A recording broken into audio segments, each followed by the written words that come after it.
I'm really excited about today. I have at Student Rental Pro, the famous student housing Twitter account, with me today. This one's going to be extra special because I started my career doing something very similar to what he's built a whole career around and does it much better than I ever did. So today will be exciting. Thank you for joining me today. Thanks so much for having me, Chris. So you're going to remain anonymous. And so let's just kind of set the stage with kind of your business and kind of your setup so everybody can get a feeling for what you do. Yeah, sure. Thanks. So I am a sole owner of a portfolio of about 96 or 97 units.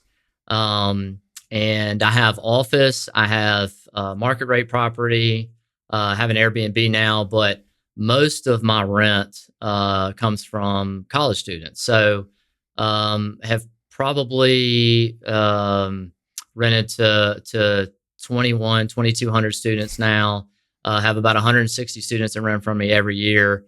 And, monthly rents around 160,000 for my entire portfolio, but 130 of that is with college students. So, for whatever reason, I've continued to stick with students, and that's what we're here to talk about today. Cool.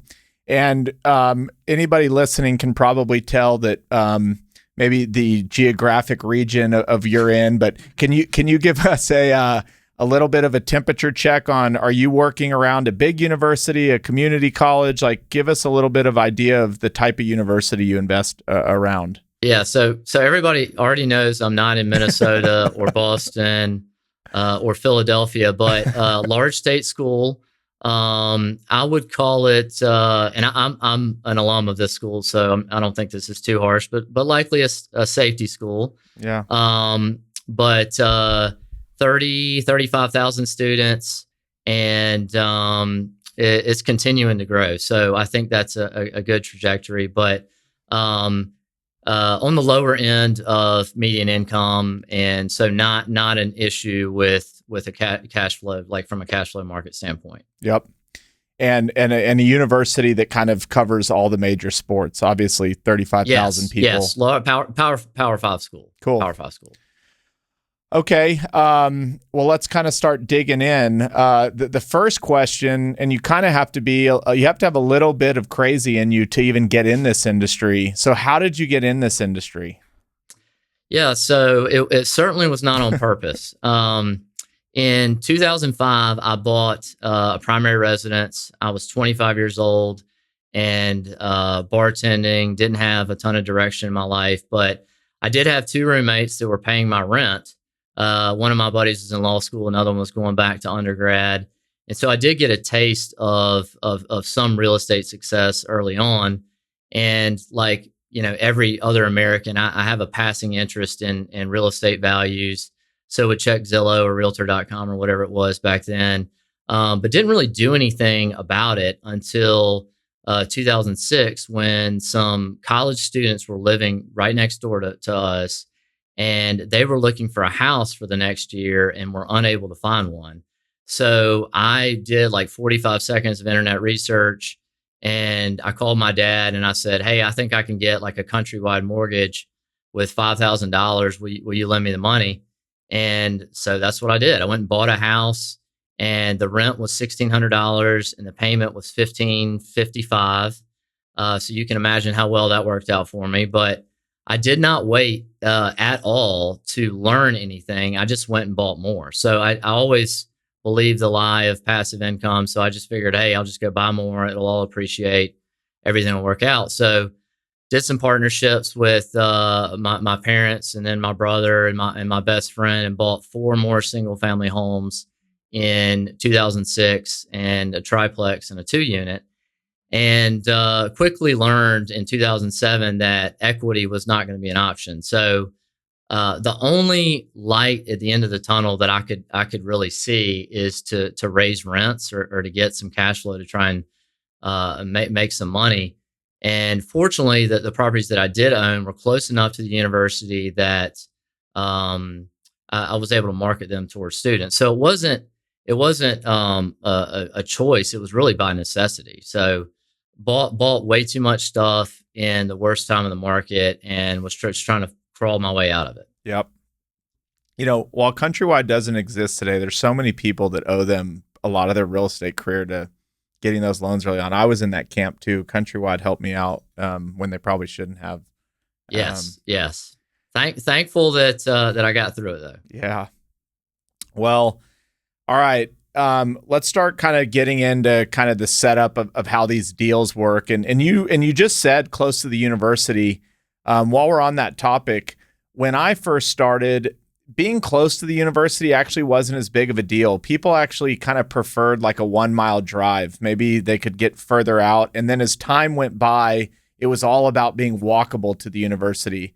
Maybe talk about let's kind of get into what makes a great location. And before you get in there, has that changed at all for you, or at the college you're at, everybody's always wanted to be within walking distance to class? Yeah, so I graduated about 20 years ago, and the campus has certainly expanded, and the amount of students that are enrolled is certainly higher. But I think the demand for walkability has gone up tremendously in the last 6 or 7 years due to the fact that there's so much campus expansion. So, one of the reasons I focus on residential student housing, like 1 to 4 unit student housing, is anybody can go live in a large complex with 500 other people, but there's a tremendous lack of supply of homes and duplexes and quads right beside campus, right beside the bars, right beside the stadium. So, I'm not sure if that answers your question or not, but I know this, that when new complexes come in, which has happened probably 15 or 16 times now in the last 20 years, that I don't worry about that at all, because my product is a lot different. I think that, kids that live in houses, almost look down on the kids that live in apartments. They get more freedom, they have more privacy, and they feel like they can, not really have to follow any rules at the houses, which is usually the case. But I've just kind of seen a steady increase in demand, and even this year we've had all of our properties leased 100% sooner than we've ever done before. So I haven't seen any signs in my market of slowdown anytime soon. And for most of what you just said, do you think that people are looking for your product even look at the big apartment deals, or are they mainly, they're not choosing between the two, or they usually know what they want? Yeah, so the path usually is like this for the kind of kids that I rent to. So just for some context, most of my portfolio is 1 to 4 units that are 3 to 8 bedrooms. And the kind of kids that rent from me are pre-existing friends. So they're in the same pledge class, fraternity or sorority. They have decided the next year that they're going to live together. So the structure at my school is typically they live in the dorm the freshman year. Their sophomore year, they live in their fraternity or sorority house. Then they move to an apartment, one of those big complexes, and then their senior year, they come to me. Yep. Cool. When do they usually, let's kind of talk about leases for a bit. So, when do you usually start leasing for the next year? Like, are you usually leased a year out? And is a lot of this one fraternity group just passing it down to the next generation in the fraternity, or kind of how do you go about your leasing and timing of it? Yeah, so one of the things I always encourage people that message me on Twitter that are in other college markets is a huge advantage that I think I have is I'm the first to market for the following year. So I'll have my website and even ads on Zillow just 60 days after tenants have moved in. So we do give everybody an option to renew their lease, but if we know for certain that they're not going to renew, then we're going to go ahead and try and advertise that. So I'll have, this year, I think we had 75 or 80% of the portfolio leased before the kids left for Christmas. And so that's for start dates between June 1st and August 15th of the following year. So the great news for me is when I go to a bank and I'm trying to borrow money and I've got, 18 or 20 months worth of leases, with, $2.5 million of outstanding leases, they're much more willing to give me, better terms, better credit, and things like that, due to the fact that the demand is so high. Interesting.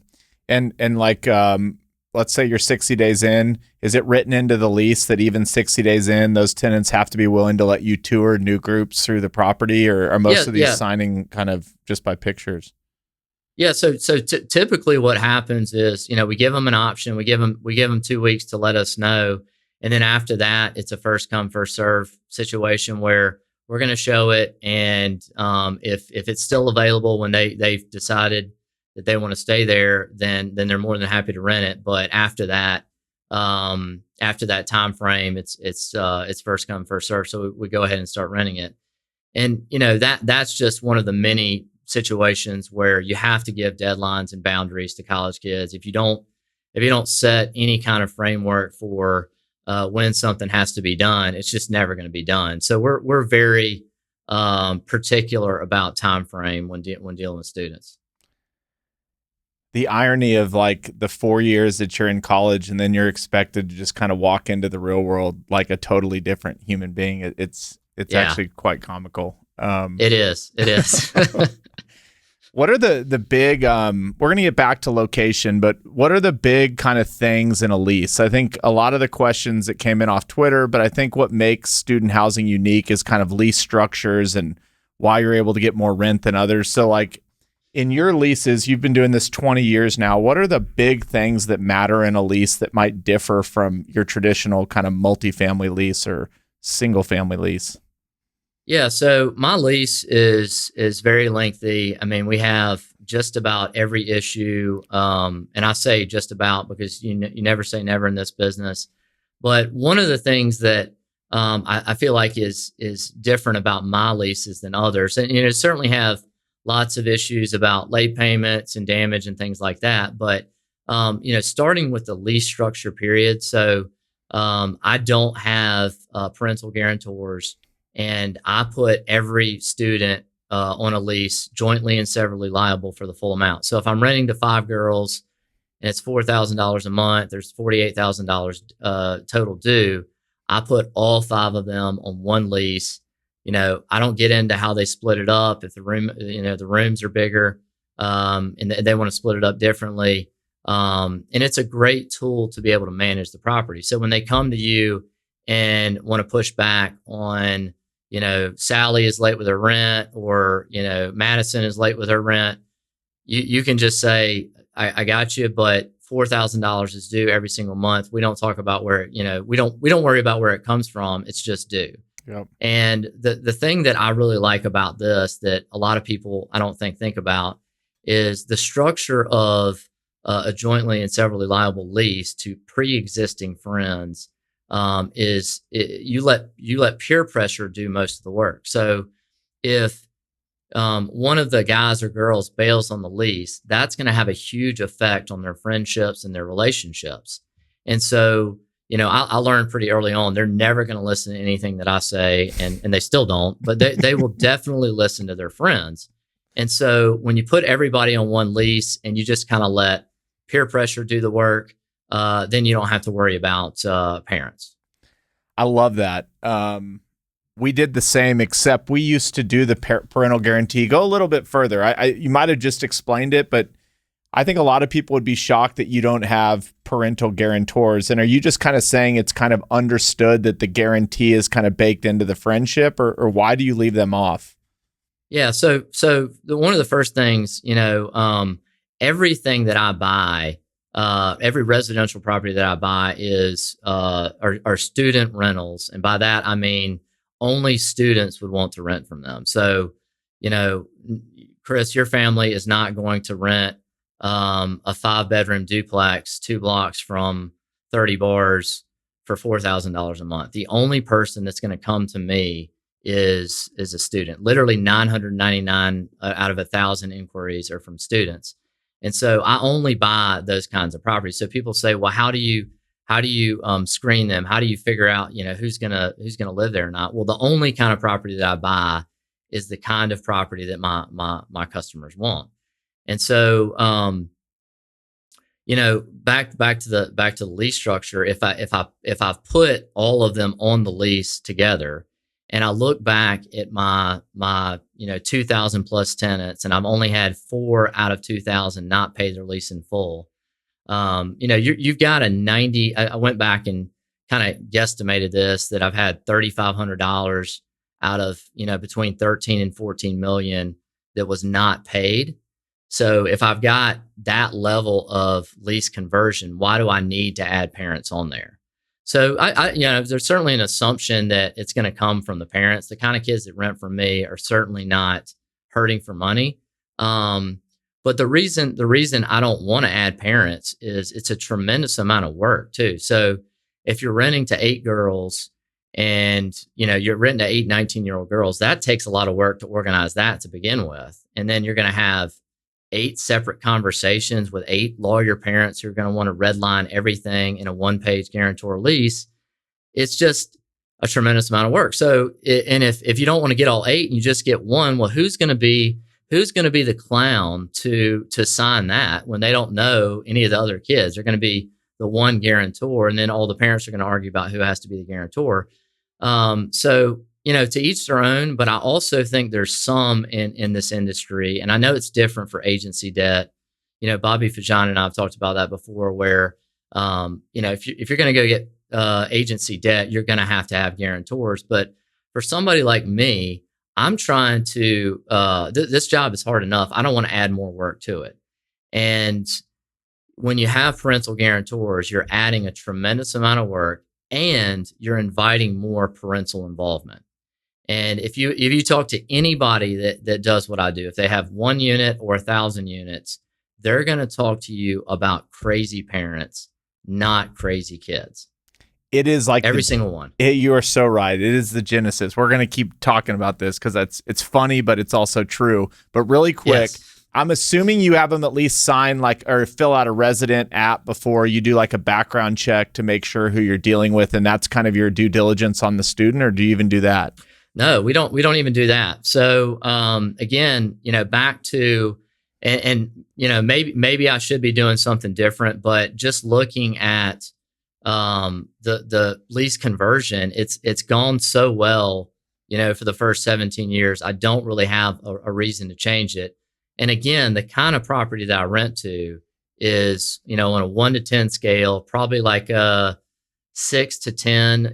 Most of my stuff is probably in the 8 to 10 range. So it's expensive. Yep. And the kinds of kids that want to rent that kind of property that's really close to the bars, that's really close to the stadium, their parents have money, they desperately want to be there. They're having an awesome time. Their parents desperately want them to be there. And so if I get the only way I can describe it is the only kind of people that want to rent my stuff is a very, very thin sliver of the population. And those kinds of people really, really want it. Yep. Back to parents. Like, I remember my nightmares were like on move-in days when the parents were there, trying to move little Susie in, and they were pointing out all the imperfections. And I'm sitting there thinking, like, you're not even living here, and let your daughter grow up a little bit. But if they're not on the lease and they're not on the guarantee, and you get a call that says, Student Rental Pro, I'm mad that the carpet, whatever it is, how do you handle those interactions? Do you politely tell them, that's great, you're not on the lease? Or like, how do you deal with that communicating wise? I think it's a big deal in this industry. Sure. So technically speaking, we don't have to do that, but practically speaking, I think that's a bad idea. And I've changed my mind on this. Have really wrestled with the best way to deal with this. But the long and short of it is the kinds of parents whose children rent from me are not used to hearing no. They do not want to hear that, and you're only making it worse when you rile them up. And so what I've kind of found is the move-in day. I've tweeted some version of this before. I think that is the unsolvable problem in my business. So, I in general, I try to take good care of my properties, but most of the stuff I have is between 70 and 120 years old. They're renting it due to the location, and they have only toured this property for between 3 and 7 minutes 10 months ago. And they're very emotional. They're very excited. I mean, Chris, you remember, like, you're 20 years old, you're moving back in for your junior year, you're with your best friends, like, you're ready to throw down. That's them, but they're all moving in at the same time with all their parents who are anxious. They've just driven from, whatever other state, and there's just a ton of emotion. So one of the things that I've learned is the first thing is you never, ever, ever meet them at the property. So you leave a lockbox with the key. So that's not going to keep them from calling or emailing and putting in, 10,000 work orders, but you will be entrapped like a Liam Neeson movie where you cannot get out of that. I've tweeted some version of this before where, I've got an 80 or 90-year-old quad. I did $240,000 worth of work to this property, and just tremendous. I mean, it's probably the second nicest property I've owned, but it's 3,600 square feet, and you've got all of these junior home inspectors, 8, 19-year-old girls and their parents, all on a Saturday moving in. 24 people. Or is that 24? Yeah, 24 people, just looking for everything they can do. And if you're stuck there, you're screwed. So, the short answer is just fix everything. So, I'm a long-term holder, and we go to great lengths to present the property in as-is condition. We have an as-is addendum, and we want the tenants to be happy, but we also are worried about training them for constantly calling us throughout the year. So if you run over there, even if you're across the street, so I have lots of properties on the same street, and my handyman's across the street, and he's like, "Hey, their disposal is not working. Let's run over there." If he does that on day one, 15 minutes after they've moved in, we have just trained them that we are their butler. And I'm not, I want to fix everything, but you have to be strategic about how you respond, because none of these kids have ever lived on their own before, and they don't know what a correct expectation is. So you have to be really, really careful about how you, I guess how you respond to things. So I don't know if that makes sense or not. It makes, this is one of my favorite episodes already because I'm feeling all the old feels. The only way not to send a plumber over 15 minutes after they call is because you've sent a plumber over 15 minutes after they call a few times before. That was one of the reasons that I joined Twitter too. So Mills Snell is a good friend of mine. He owns a large roofing company as part of the SMB Twitter community. And he really encouraged me. He said, you've got a lot of unique knowledge. You really need to share this stuff. And, that's kind of the way I feel about this whole niche is I just had tremendous, just a lot of failures and a lot of anxiety and a lot of, I guess, difficulty in the first decade of doing this, because I'm not a good manager. I don't like when people are upset with me. I don't like, super difficult confrontational issues. And this business, that's all this is.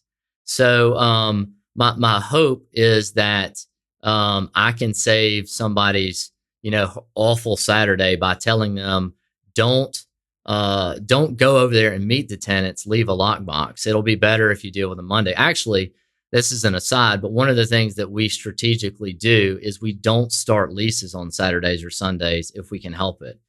Because if everybody there is at the same time, that is not a good thing. So, back to the amount of emotion and expectation level, when you get 4 or 5 moms inspecting, the grout in a bathroom and taking pictures and getting worked up, they're just relentless, and you have to be careful about how you handle and deal with them. You're the best. Move-in day is one of the hardest days. So just speak really quick to the term of the lease. So for any, I'll set the stage a little bit, but you can run with it. Is you have all these kids that have been partying their ass off for a year. They got to move out. The house has to be turned. Then you have all these parents driving in from God knows where that all need to be there. So it's not like in some industries where you have if it runs a week late, you're fine. There is no week late in student housing. No, you'll get murdered. People have executed, murdered, put in the student housing graveyard. Because all these parents also are planning the move in months in advance. They've got summer schedules. Correct. They've got stuff to do.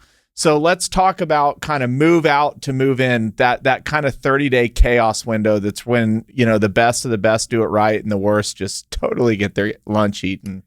Yeah. So a lot of tough lessons on that. So one of the things that I ask myself is who has solved this problem before and who has solved it at a higher level. And so a lot of the ideas that I have are stolen, borrowed, whatever you want to call them, from the large apartment complexes. So one of the things that they do is, a 350-day or a 355-day lease that starts August the 15th and then runs till July 31st. And instead of calling it rent, they call them rental installments or something like that to get around the proration issue. But what I do is something pretty similar to that, but I don't do all August move-ins. So probably a third of my student portfolio moves in between June 1st and June 10th, and the previous tenants will be moving out May the 21st to May the 31st, and then I kind of do the same thing in July and August. So we have enough time to get stuff done, but we certainly have some issues which we can forecast where we have a house that's a total disaster. We're going to have to hire an entire painting crew to come in there and knock it out in a couple days. But one of the things that I've learned is if you have a great property or a highly desirable property, then you can dictate the terms of the start date and the stop date of a lease. So if it's good enough, they'll do whatever you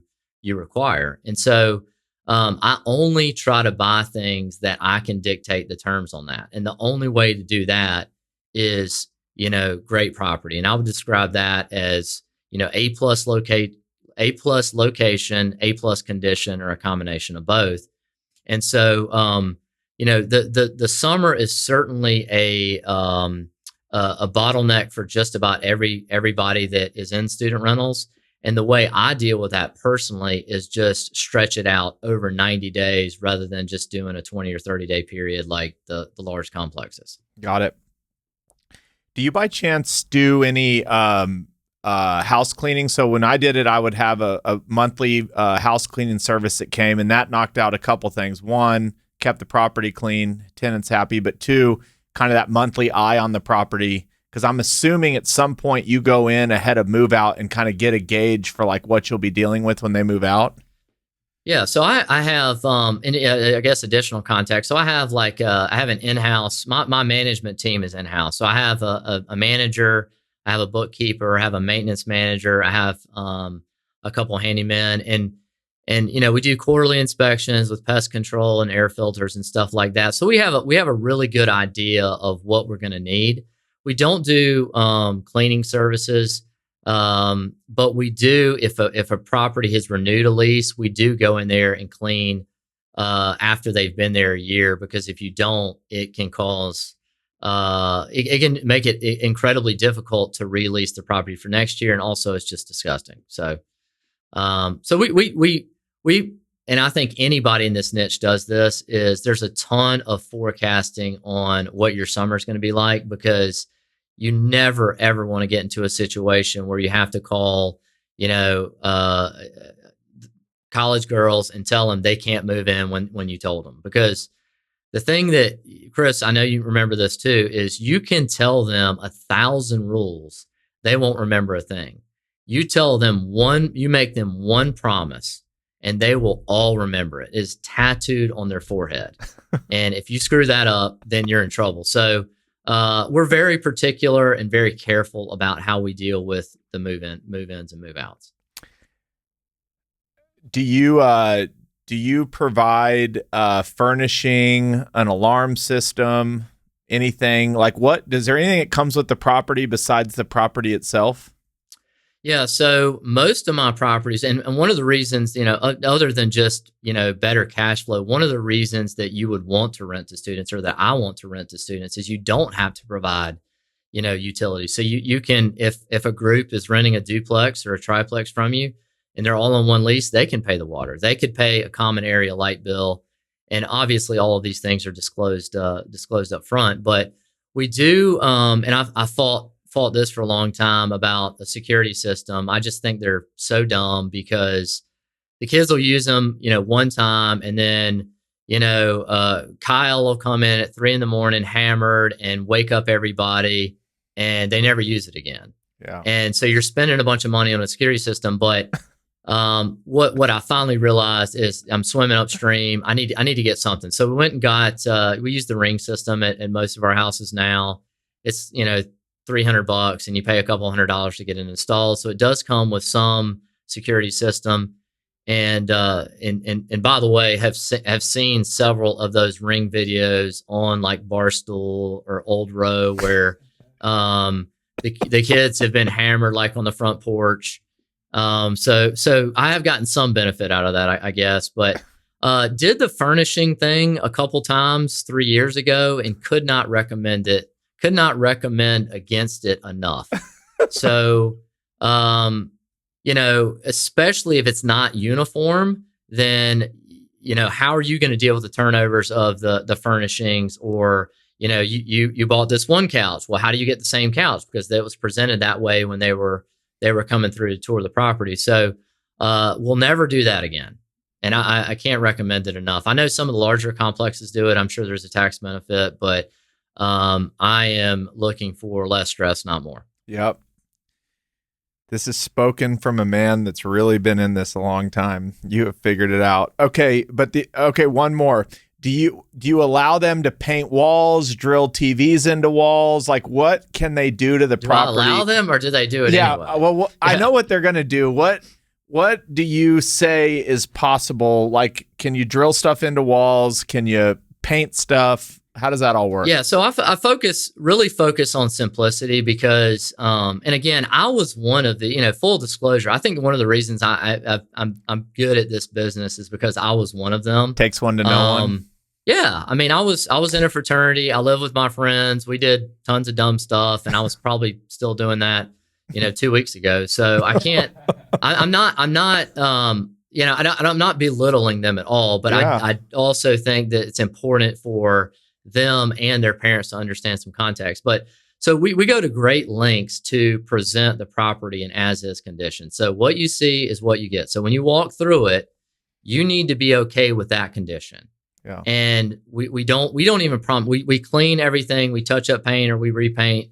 We do a lot to it after the tenants move out, but we are very careful not to promise anything, because when you start doing that, then you get the cardiologist dad or the designer mom who wants customization for their daughter's room.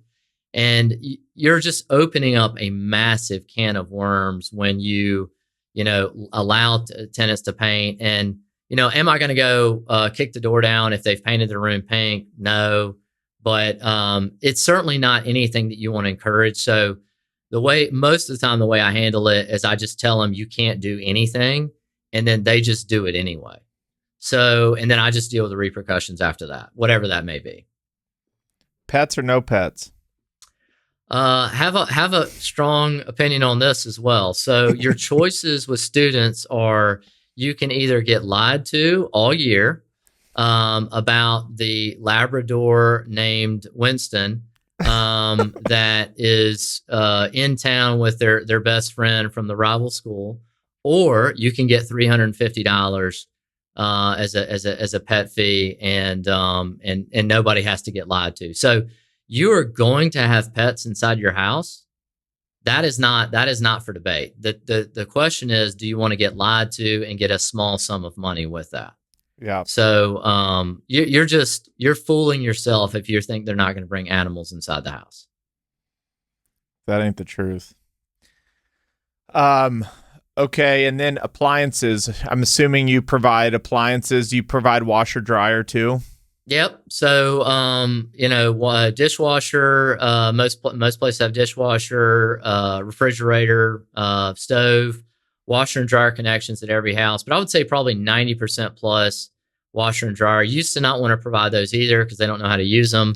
But again, I think most of the things that I'm talking about right now are just tons and tons of terrible operational mistakes and angst. And if you just swim downstream with students, it can be a lot more pleasant. So instead of worrying about if they're going to break the dishwasher, the washer and dryer, just assume they will and then price that in. Because they will, and you're going to have to get it fixed, but they want a washer and dryer. So just provide them one. Yeah, I think I wish we could just do a slideshow that comes with this. It was like pictures of appliances post move out. Like the refrigerator might be the best, just crusted crap on every shelf. Okay, I think this is maybe one of the most important parts of the whole process. Let's talk the deposit. How much do you charge? And then let's kind of picture that group that just frickin' let the house go. What do you charge? And then like, if it's way above the deposit, because even a month of deposit, $5,000, I mean, kids can do 50 grand of damage before they know it. Like, how do you think about all that? I know. Yeah. So, I think a couple of things. One, if you are a college town investor trying to market to students, you can charge more. But I think more than a month. But I think the problem with that is it's going to create more friction to the leasing process. So, and I can understand that as a parent. If I see, little Billy is trying to rent this place, and his dad, the landlord wants me to pledge my IRA for a deposit. That seems aggressive. And so, kind of the way I look at it, so it's a month, just like any other place where we charge a deposit. But the thing that I would tell you is, I'm a big, and we mentioned this when we spoke last week. Like, I'm a huge 80-20 enthusiast, and I think 90 to 95% of the gain in student rentals will come from occupancy. And, you can rent these things for thousands of dollars more per year than you could with market rates. And you can just use the excess cash flow to kind of throw money at the problems. And it took me a decade and a half to learn that. But so a couple of things. So we have, the first thing is everybody gets something for free. So if you've rented from us and you turn the property over and it's in good shape and you broke a window, you're going to get your deposit back. So my rule of thumb is everybody is going to get something for free, period. Most properties that have had girls in them, it might be a half a day, a quarter of a day, some additional cleaning, $200 to $400. The average guy's house will probably take maybe 2 or 3 days, and it might be, $1,000, $800, $1,200. But we certainly had, the things that your listeners want to hear about, the ones that are really bad. I had, I think this was in 2015, some guys that were, I guess, lifting weights in the shower, and they dropped a weight or a barbell on the fiberglass floor and put duct tape over the crack and just left it there.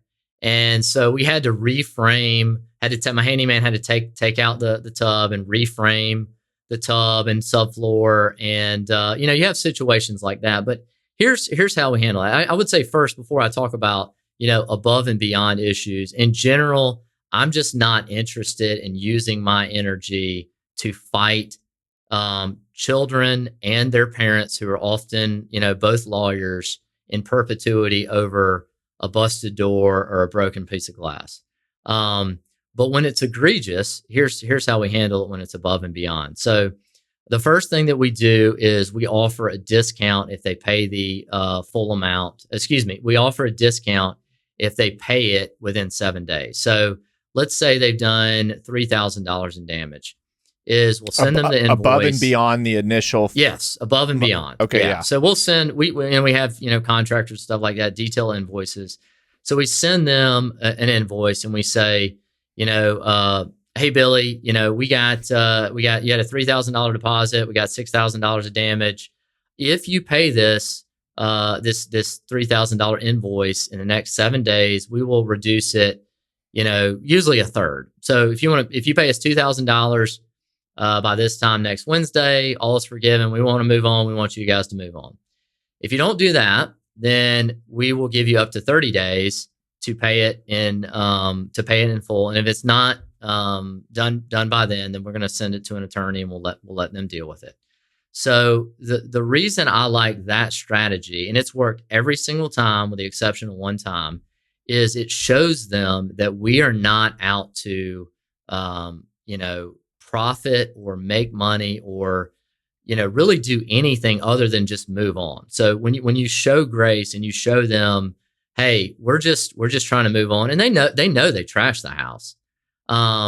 So typically what happens though, when you send an invoice like that, they kind of all have their fingers crossed, wherever they are at home for the summer, is like, maybe we'll get something, maybe we'll get a bill. We don't really know. So we'll call the house manager. So we have a house manager at every property, and we'll kind of explain the situation. And then, he or she will be very reasonable and understanding of the situation. So as soon as the house manager gets off the phone, then my image of this is they get on a text chain and they text everybody else. And all of those other roommates who haven't talked to my manager, that have no details, have no understanding of the situation, they go crazy.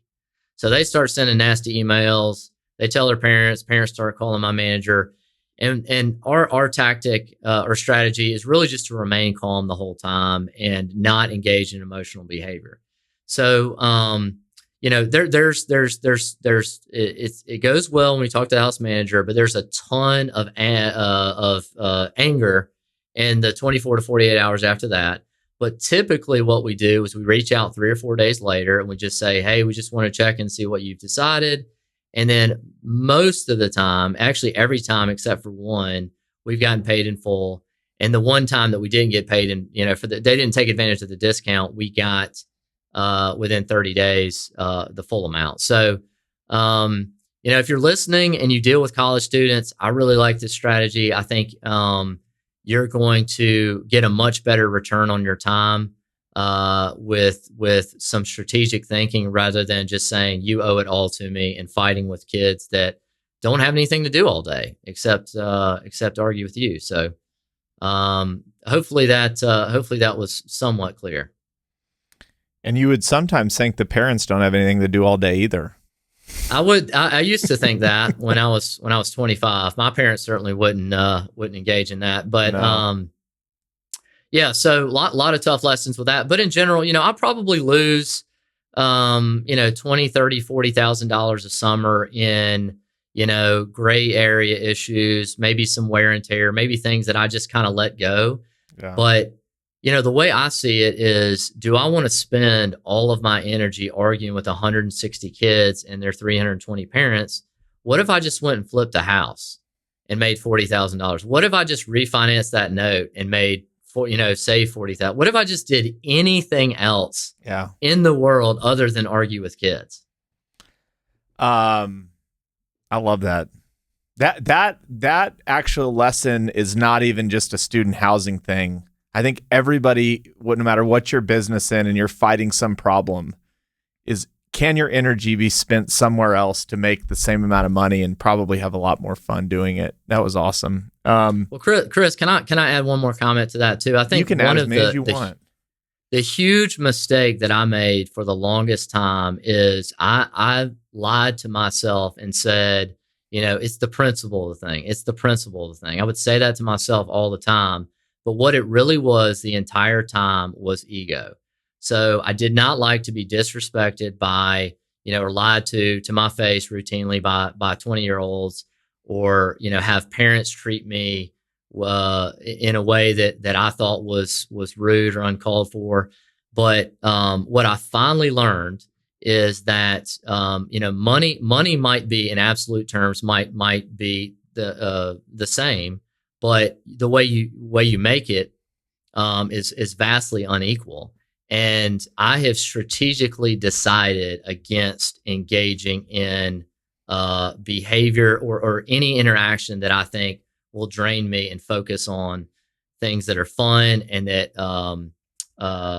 energize me, which is buying more property. I really love that, and I really dislike arguing with people. I always point to Johnny when there's something that's said that's going to lead this episode. And that was me telling you that's going to be a long introduction about that is just like a masterful lesson. Ego is the enemy. God's got me into so many problems that when I look back, it was all about me, just solving my worldly desires. It's a constant struggle. But I think one thing that has helped me a lot is I don't have any face-to-face interaction with my tenants. So I haven't seen or met any of them in 6 or 7 years. And so I'm at a position where I'm the one defending the tenants to my manager and to my handyman. And the only thing that I'll say is I will draw the line at my team's dignity. So if somebody's being super rude or super difficult, I'll just say, look, you don't have to go over there anymore. You don't have to talk to that person. I'll find another plumber. I'll find somebody else to handle that. But in general, I'm much, much nicer than I was because I'm not the one that has to deal I'm not the one being disrespected face to face, if that makes sense. And I don't think for folks that have never owned student rental properties, I don't think you can overstate enough the level of hate that can be brought out of a parent or a student when dealing with where they live. It's just another level thing that I've just never seen before. I've seen business owners care less about their place of work than parents care about where their, little Susie and Billy is going to live. Sure. So I think one of the worst, probably the worst parent we ever had was 3 summers ago, and he was a cardiologist. And my manager felt physically threatened by him, and he wanted all of these things done to the property. And you just learn, like, okay, if you want the whole house painted, we'll paint the house. We'll give you a new washer and dryer. It's just easier. Life's just easier. But this may be a controversial opinion, but I believe the point of college is to learn to become to become an adult. And it saddens me when I see parents, and I'm not, the world's best parent by any means, but it saddens me when I see all the parental interaction that goes along with their students' housing. Like, when my kids go to college, if they don't like their landlord, well, they need to call them. It's not, you're not doing them a service by helping them. They need to struggle, and the best time to do that is in college. And I need to be held accountable just like anybody else. And students and parents have certainly done that many times over the years, and I think that's been helpful to my business and my career. But in general, if Susie or Billy doesn't like their house or it doesn't have a garbage disposal, well, guess what? Next year they'll ask, and they'll learn you need to ask before you move in. Yeah. But yeah, there's no question parents are the most difficult part of this business. How do you deal with if there's like a massive party at one of the houses, cops get called? Does that fall on your plate, or does that fall on the tenant's plate? Yeah, so we have so first of all, we have a demerit system in our town, and they charge fines if there's any issue with the rental permit holder. And so typically the as far as parties go, the neighbors or surrounding or cops will take care of that stuff. So what happens is when the kids move in August or September, I mean, some of my properties are very close to 7-figure homes, which is a lot of money in my market. And neighbors aren't going to put up with that. So they'll call the police, at 9:15 when there's, 283 kids in the backyard of a 10th of an acre lot. So, the parents and, the police and neighbors will usually nip that stuff in the bud pretty quickly. But if we get any kind of disturbance or permit issue, then we go to the tenants and require them to pay the fine, because we can and would lose the rental permit for a year if we lose, if we get a certain number of demerits. And so, my kind of take of it is I want kids to have fun. I'm not naive at all to their behavior. But when you're threatening, my livelihood or rent payments or things like that, then it's going to cause problems. So, have certainly been the beneficiary of many, many police reports over the years. And they always kind of start the same, where the kids are lying about who they are and whether they live there or not. And by the end, the cop has figured out everybody has their licenses and knows the full story about where they live. And then they usually contact the, our manager about that. But one thing that I would say, and I have not done this, I've been tempted a couple times, but if you're listening and you have dealt with college students before, the ace of spades in this business, if you have to do this, and again, I would never do this unless it was a really, really bad issue, but you can go to the university and you can go to them and say, these kids are renting from me, they're in college here, and we're having XYZ issue. And they will step in. I've seen it happen many times with other landlords. I have lots of friends that do the same thing that I do in my market. And if it gets really nasty, you can go there. But hopefully, never have to do that. Don't want to, but that certainly could be an option. All right, let's talk just for a little bit about communication. We kind of talked about getting moved in, but let's say Billy and Susie. We're going to stick with Billy and Susie. They kind of that's got to be the name. They have made their way into this podcast, and we're sticking with little Billy and little Susie. But you're in.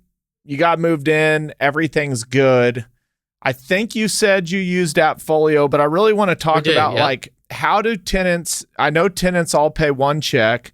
But how do tenants communicate with you? And then go a little bit further to like, what is your manager's job during the year? Just field calls? Does it all go through Appfolio? Like, how do you communicate with tenants? Yeah. So one of the things, and I started doing this probably 10 years ago or so, is you'll if you've dealt with students ever, you'll realize quickly that even if they all live together, they don't communicate together and or communicate with one another. And the best way to try to solidify that, and again, this is not a panacea, and it's probably not even a Band-Aid, but it's something, is you require that the house elect a house manager. So we'll try to usually weed out if we think the person they've suggested is not the most responsible one. But we choose that person, and we try to get them to disseminate any information about, if we're coming by to do any inspections, or we need to come by and fix something, if I'm having an appraisal done, or anything that happens, we try to disseminate that through the house manager. We do that through Appfolio with text messages and emails, and then conversely, when they submit work orders, they use Appfolio. But again, this is not a savior by any means, because oftentimes they will. Even though my manager is notified about any of these work orders immediately with Appfolio, they'll send her a follow-up, they'll call her, they'll text her. Anyway, that's how we handle most work orders. And then we try to document as much as possible. So, when you're dealing with irresponsible people or irresponsible niche, you have to have some kind of proof on your side when there's any kind of situation involved. So the mom and dads are always going to take the side of their tenant, their son or daughter.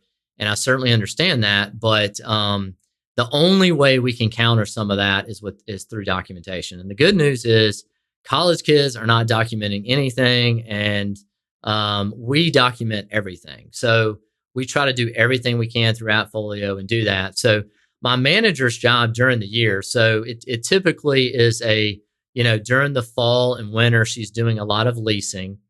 And in the spring and summer, she's dealing with administration. So kids moving in, kids moving out in the spring and summer, and then showing properties, signing leases, collecting deposit, things like that during the fall. So, but in general, I would just describe her job as to make sure that everybody is paying rent, not doing anything colossally dumb, and just generally happy. So I just really don't want in my business escalation.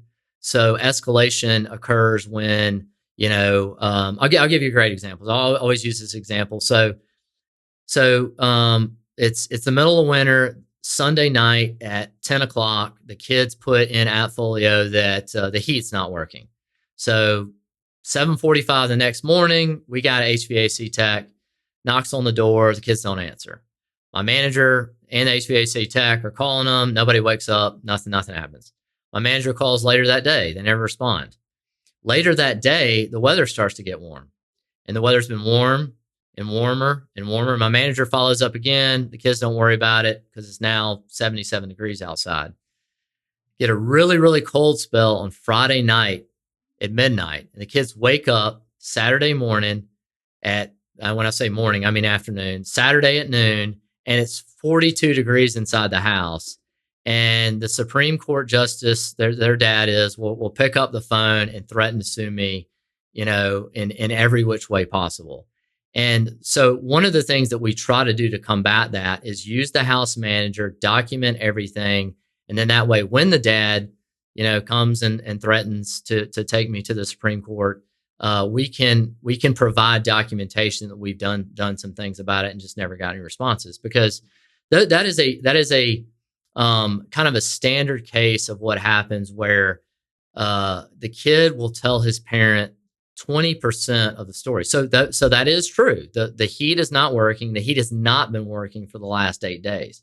What he has not told him is that we've tried to contact him 4 times and also tried to fix it without any responses. So that's kind of a similar like a typical situation with communication. Oh God, it is so. Anybody listening to this, he isn't exaggerating one iota. It is so typical. And kudos to little Billy's dad. He's really doing him a lot of life lessons by by pulling you to the Supreme Court. Just call daddy if you're upset. All right. This has been great. Okay, so they're just to confirm that, does the house manager kind of know they're the house manager, or on your end you've just kind of said like, okay, and they don't pay less or anything. You just no. We just get them to sign something. It just says, hey, we've elected little Susie as the house manager, and Susie is going to do her best to disseminate information and provide us information. And again, this is not a situation where you expect them to follow it. You just kind of throw it against the wall, hope it sticks, anything that I do is just a small effort to try and reduce problems. But I never have expected it to solve everything, or even maybe 40% of things. That is so smart. I've never actually heard of that one. I've heard almost everything you've said. I've heard or come across. I've never heard of the house manager. That's a great idea. All right, I think we've kind of been through we've been through communication. We've been through what tenants can do. Let's just kind of go back to like a good setup for like a good location would be kind of walkable to the university, walkable to bars. But within the unit, is everybody getting their own bathroom? Are they splitting bathrooms? How many beds? Like, are there anything inside of the unit that you've gone, by providing this, our properties are better? Sure. So one of the things that I think about as someone who doesn't have property that all of it's different. So different age, different square footage, different floor plans. One of the things that I think about when I'm analyzing a property or walking a property is, what will it be like to operate this? So I love like a lot that is not too tight with the neighbors. So if there's loud disturbances, there won't be issues. If the lot is tight, are there primary residence owners on either side? So that's one thing I love, is when I can buy a larger lot and there's quads or duplexes beside it, where I already know there's their renters beside the property. So that's something I look for. I love. It took me 10 years to kind of finally listen to this, but kids love a large lot, so they want to have space. They want to have a big backyard. They never admit that it's for parties, but they just want to feel grown up, grill out, hang out in the backyard. And so that's really important. But in general, the flow of a floor plan that I like is really just a couple things. So large bedrooms are really important. Large living room is so yeah. I guess the power rankings would be, the first thing is if it's really close to a bar or walking distance to a fun environment, which would be the bars or the stadium, huge plus. That will take care of most of it. The second thing is you want large bedrooms. The bedroom is the unit of measurement in a college town. So everything that my friends and I talk about is based on the bedrooms. Can you add another bedroom there? How many bedrooms does it have? How big are the bedrooms? If it's smaller than a 10 by 12, am I going to have issues renting that? If one of the bedrooms is just too big, is that an issue? Because ideally you want bedrooms of semi-equal size, so there's not arguments when they're trying to sign the lease about who's going to pay for what. You really want a frictionless process, and the way to get that is to have a great floor plan. So good sized living room, good sized bedrooms, one bath for every 2 to 3 people is enough. I really haven't seen a lot of price differentiation when you go one bath per 2 versus one bath per 3. Very few of my units, they have their own bathroom for each person. And then as far as additional rooms, it's not really necessary. So I've built a couple student rental properties, doing a couple more, just like infill duplexes and stuff like that. And what I really focus on are huge bedrooms, so like 12 by 15, 11 by 14. A good sized living room with a kitchen. So basically, an open floor plan, and in-suite bathrooms. And if you do those things, you're going to get max rent. So you don't have to have they don't care about a lot of other things. It's a very non-detailed way that they analyze. When I say analyze, they're just walking through it hungover on a Friday afternoon. Like, does it look cool? Does it feel cool? Do the kids that are living there look like they're having fun?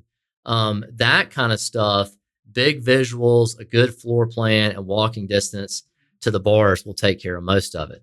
But on that note, I will add one of the things that I have noticed and done lately is, and because I do like to try to do difficult things and try to maximize rents at properties that might not be as close, is doing like a Instagram wall or a mural, like in a stairwell or on the back of a carport where nobody's going to see it. Outdoor space with just a patio and some string lighting and some picnic tables. You take a picture of some really nice outdoor space and you use that as your lead photo on Zillow, you're going to get blown up. Like that is different from what everybody else is doing, because most people will, just do the bare minimum. And I understand that because it's going to get trashed, but I want my properties to be occupied. Occupancy is what wins. And I worry about that. I don't worry about LTV. I don't worry about interest rates. I worry about occupancy. The way to fix occupancy in student rentals is to have great property. And you don't have to do a ton, but if you do a handful of small tweaks, you'll easily set yourself apart from other student landlords. I didn't ask you this earlier. Who does the yard work? So have 6 or 7 different yard guys. I was just talking to my manager about this the other day. When I started in 2005 or 6, I said, in the lease, they have to cut the grass and they're responsible for pest control. And I just think how dumb and naive I was. For a lot of reasons, but those two jump to mind is probably the worst. The assumption of college, like using any assumption, and I'm not trying to be spiteful or hateful or anything like that. This is just the nature of a college kid, but they're just very irresponsible, and you need to assume the worst. So you need to assume they will do nothing, and asking them to cut the grass, asking them to spray for pest control is just ridiculous. I can't believe I ever thought that was a good idea. But I will say this, one of the funny things my handyman and I talk about all the time is, back to that emotion of move-in day, you'll have, guys, ask you like, hey, can we put in sod over here? Can we do this? Like do some kind of yard project, that our wives would want us to do on some Saturday afternoon that we would hate doing. Like they're excited about it because they've just moved in, and they'll ask things like, can we plant grass here? Can we put sod in this area that doesn't have any grass underneath the tree? And then 4 days later, there's like 75 beer cans in the backyard, and they're driving, all parked in the yard and things like that. And you just kind of have to understand that I guess the time frame of the way things work in student housing. So ton of emotion when they move in, and then once school starts, everything kind of calms down, and it's usually okay after football season's over, and you're getting into the spring, and then you have obviously a lot of drama to deal with move in and move outs, but again, swimming downstream with who your tenant is, what your tenant is really like, and not pretending that putting these expectations on your tenant that are unrealistic. Yep. I would say in a lot of ways, you've actually given little Susie and little Billy credit. I don't think you're taking away from the responsibility of them. I think in a lot of cases, you've actually softened the blow a little bit. Little Susie and little Billy could get a lot worse. We haven't gone there yet. Are you offering internships at Fort Capital for little Billy and Susie? Send them on down. Send them on down. Okay, last question on the unit. And you can just pick one or two or just one. But what is the most common maintenance error that kids get into? Is it drains being clogged by hair? Is it, broken toilets? I do have one funny story on broken toilets. We had tenants, guys, broken toilet, probably the first month they lived there, never called, never worked. So they peed in the shower and they peed in the sink the entire year, which was actually to them, they're like, that was pretty normal, brushed their teeth, never cleaned it. This was before we did house cleanings. They were totally cool with that. Okay, back to the question though. Is there something you've picked up on over the years that maybe you put preventative maintenance in place ahead of times? That I remember for me, it was a lot of hair down the drain for 5 girls, taking showers. So we put those little caps in there. But any kind of tips you've learned about how to maintain the house ahead of time? Yeah, so it's like choosing your favorite child. I think that, the thing that jumps to my mind are always plumbing issues. Yeah. Sewer lines are probably the thing that jumps to my mind is the worst thing to deal with. And so one of the things that I do if I have a property that has a backed up sewer line, more than twice, really, if it happens a second time, then I go ahead and replace it, because college students are never, ever going to be scared to flush anything down the toilet. And you have not lived until you have gotten a call from, 4 sorority girls on a Friday night when you're 26 or 27 years old out, and they are, freaking out because the sewer is backing up in their showers and their toilets, and they have friends in town for the weekend. I would just tell you this, if you listen to this podcast and take away anything, please, please, please just replace your sewer lines if you're dealing with college kids. Your life will be miserable because that goes for anybody. Dealing with a backed up sewer line in your house is terrible, but sorority girls and all their parents at the same time you just don't want to do it. You don't want to do it. So yeah, but in general, one of the things that we do as far as maintenance goes, so could not be more anti-carpet. First thing to go, get rid of carpet. Most of the properties I have hardwood floors existing, ceramic tile. We do a lot of CapEx stuff from the beginning. So roofs, exterior paint, driveways, HVAC, things like that. But in general, really I don't do a ton of prevention because I just don't know how helpful it is, because you get your hopes up okay, if I put, this brand new shower in, they're never going to call me. Well, one of the properties that I mentioned earlier, that quad that we did, $200 and something thousand on, We had brand new bathroom. All 4 of the bathrooms were brand new. 3 times in one semester, one of the girls got into the shower drunk, and they even told my handyman this, and grabbed the shower and pulled the shower head down. And it was it's like a $250 shower head. So I just don't I don't think that is worthwhile energy. It's more like, ounce of prevention, pound of cure thing. I just believe just try to cure everything, because you're just playing whack-a-mole. This whole business is whack-a-mole.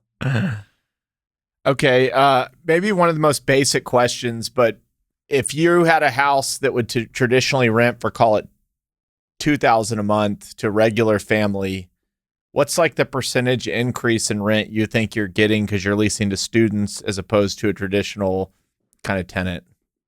Yeah, so I'm glad we're finally talking about one reason that you would want to rent to students. But I can give you some specific examples. So have definitely taken over property where I have just had the existing tenants, the lease moved out, and just marketed it towards students for several properties come to mind. One from probably 15 years ago, $1,100 a month to market rate tenants, was rented for $2,600. Had one just last year, $2,000 for market rate tenants, and rented it for $4,500.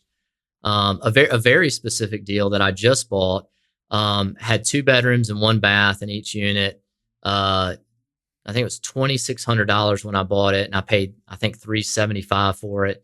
But enclosed the dining rooms, gonna put closets in those, and gonna rent that for $4,500. So, when I hear people complain about students, I mean, I certainly agree with that, but the spread you're getting, and there is certainly a lot of work for that spread, but the spread can be $10, $20, $30, $40,000 per property in difference than a market rate tenant. So you got to deal with turnover. You got to deal with way more drama. It's a lot more work, but it's a lot like an Airbnb versus a long-term rental. Like, you can rent it to, a family, or you can, change the sheets every other day and deal with some reviews and some crazy tenants here or there and make a lot more money.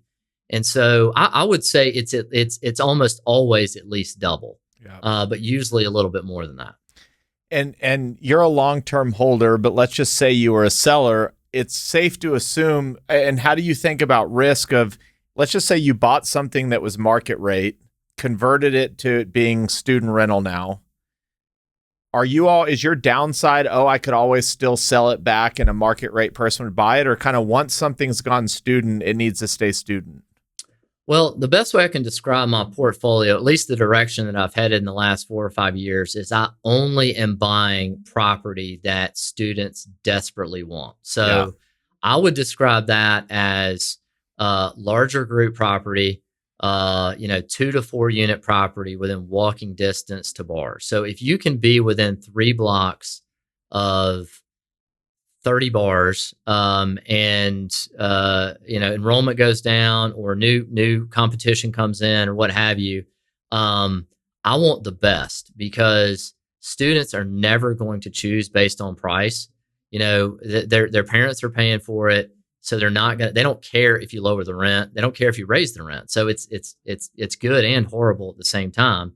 And so I liken their decision to, if your company, your boss is taking you out to dinner, you're not looking at the draft specials at Applebee's. You're looking at, like, you're going to order whatever you want because that you're not paying for it. Like, you're not going to be rude and order 10 fillets, but you're not going to be price sensitive. And that's the way most of my tenants decide. And what they want is a very specific property. And it's something I would describe as a location that would make their friends jealous, and walking distance to something really fun. So if you can walk out of a bar and point to your friends and say, you see that house right there? Like, that is worth a ton of money to a student. Okay. Let's go through a few Twitter questions, and then we'll have time for a couple stories, and then we'll bring it home. Everything that you've just said, and you said you're kind of playing in the 1 to 4 unit per property. you're not competing against institutional capital in that world, right? No. So, kind of most of the people that compete with me are like me. So they own 10, 20, 30 units, rent to students. The thing that a lot of people have found is, once you figure it out, they're not, students aren't that bad. So, and there's plenty of financial upside. So I definitely have a lot of other mom and pop competitors, but the institutional capital that comes in are large, very high end, 900, 1,000, maybe $1,500 for one bedroom type apartments that anybody can lease from. So those are the kind of players that come into town that are taking, I guess, some market share, but I just have always viewed my product as different. Anybody can rent a 500 bedroom apartment.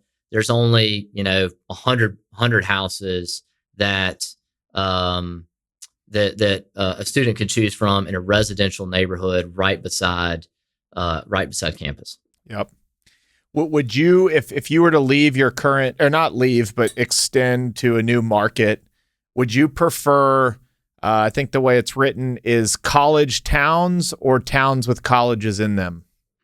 So I would, I think it would be specific. So I've gotten in many debates with Twitter folks over this, but my whole take on the alleged decline of college is that it's going to be unequal. So University of Phoenix and Roast Beef Tech and ITT Tech are going to have a vastly different outcome than Stanford, Chapel Hill, Penn State, University of Texas, TCU, places like that.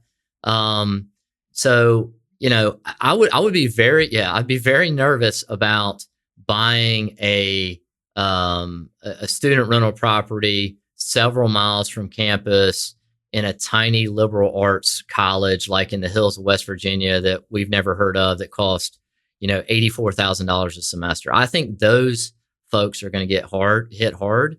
But if people think that Penn State and Ohio State and Chapel Hill and places and University of Georgia are just going to go away quietly with their endowments and all of the skin in the game that they have, I think that they're probably wrong. But if they do start to decline, I think the best way to hedge that is buying scarce property. And they might cost millions of dollars in some of these schools, but if you buy premium property, you can always get that rented.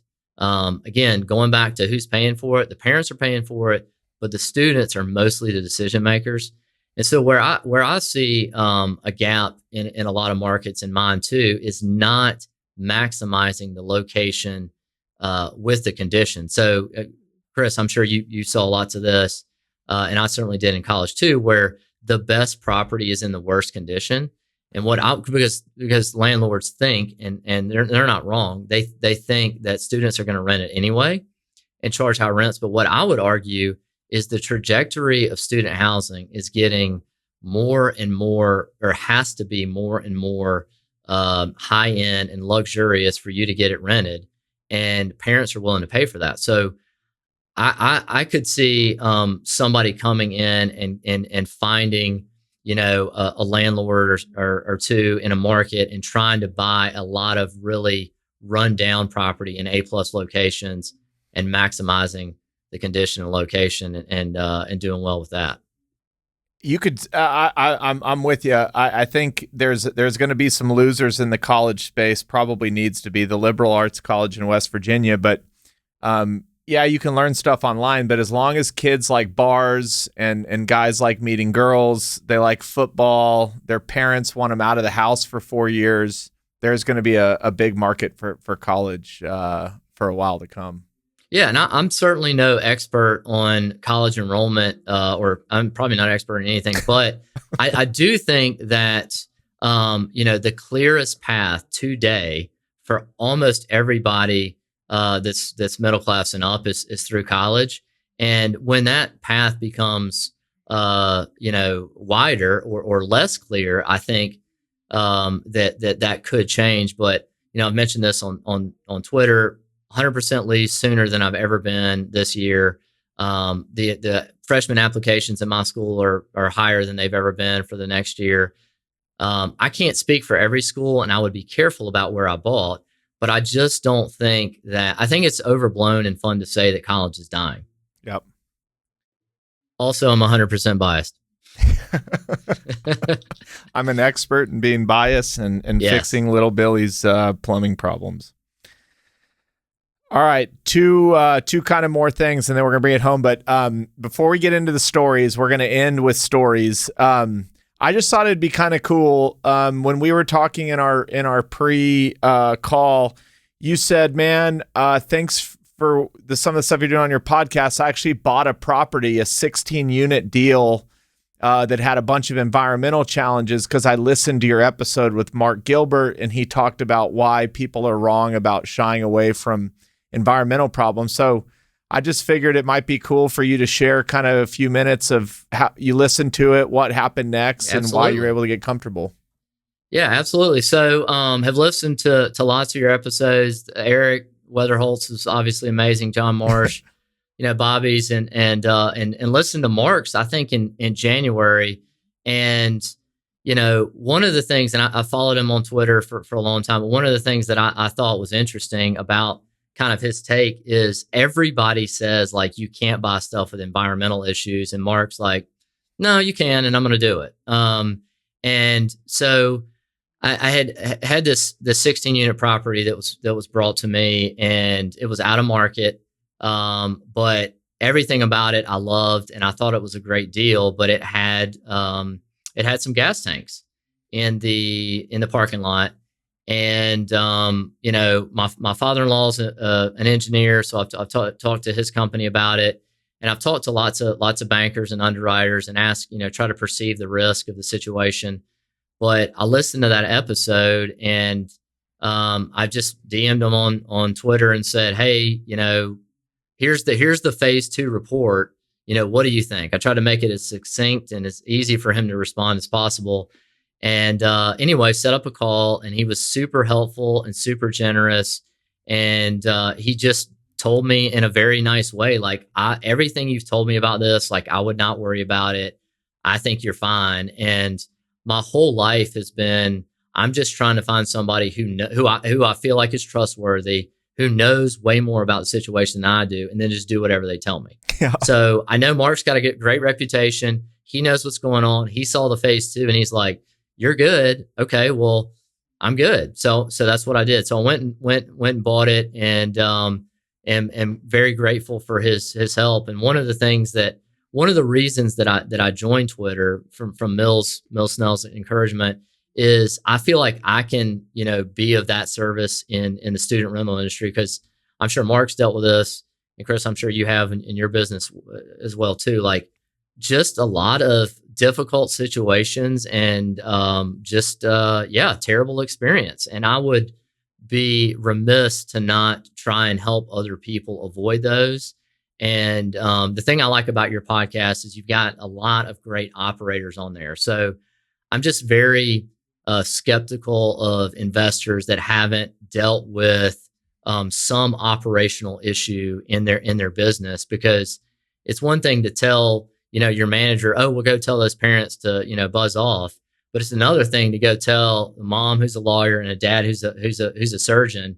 You're not going to tell them about their son's lease who they're financing. So I would just tell you thank you and for having these great folks on, and just really love listening to operationally specific niches on here.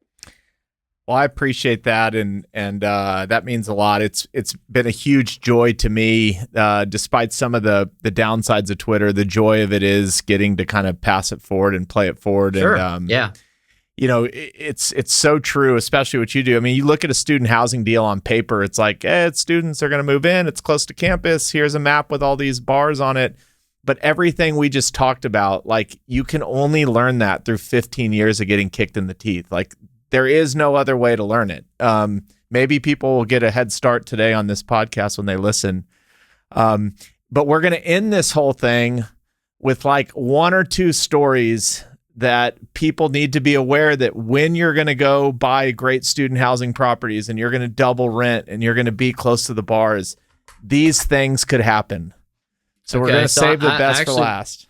So I actually wrote a list down. So the first thing that I would tell you is you need to have, if you're going to rent to students, you need to have the mentality of someone who approaches crime scenes. So like you need to expect the worst every time you open the door.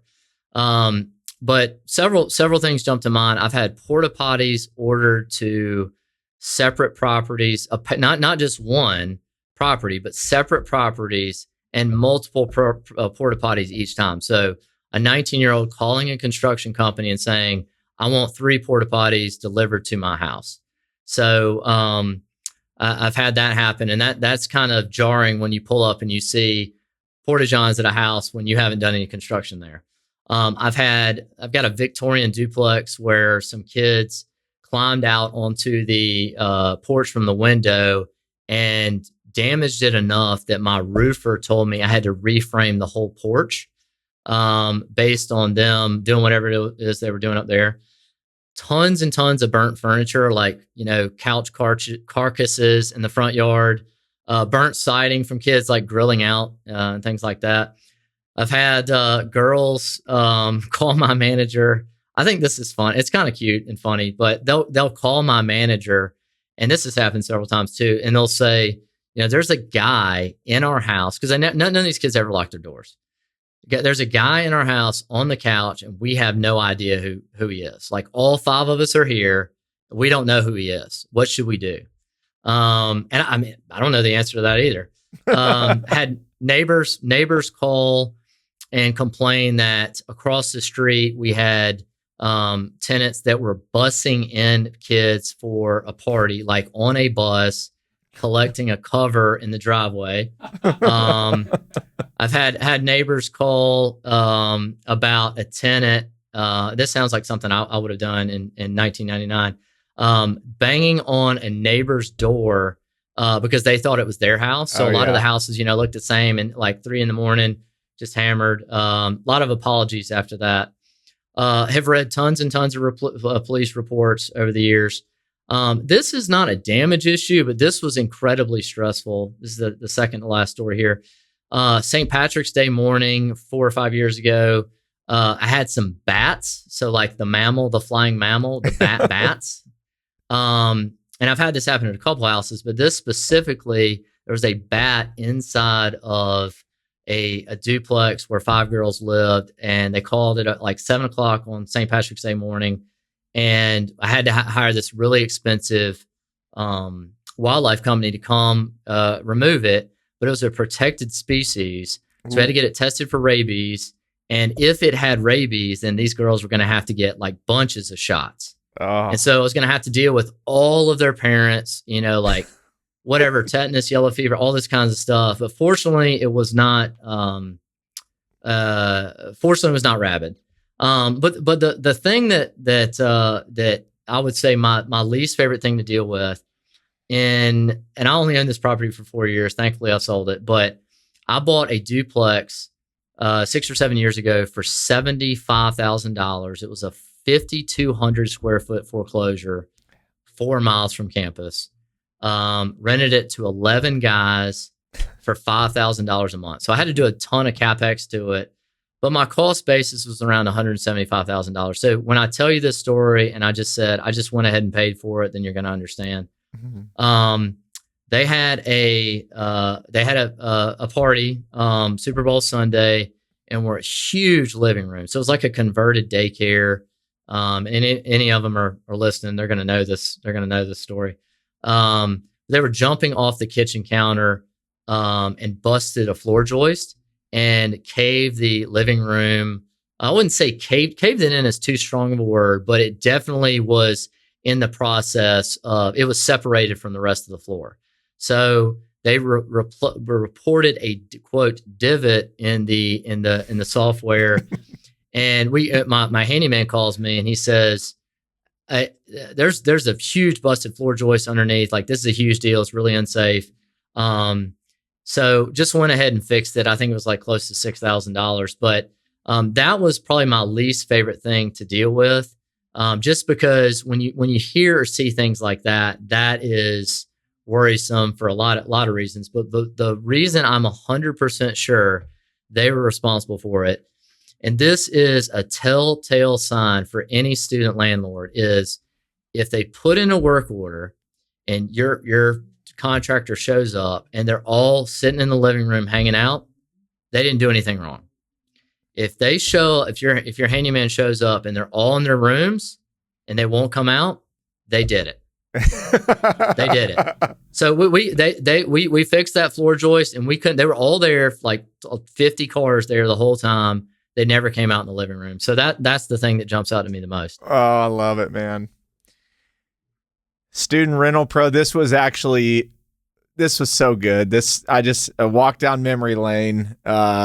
Obviously you run an incredible business, but you're also like as strategic as it gets. Well, thank you. I appreciate that. This was awesome, man. And thank you. I appreciate that. It's been fun. Yeah, I really appreciate it. And hopefully I can talk some people out of some of the bad decisions that I've made. I love it, man. Well, I look forward to meeting you in person someday. And absolutely. Thanks again.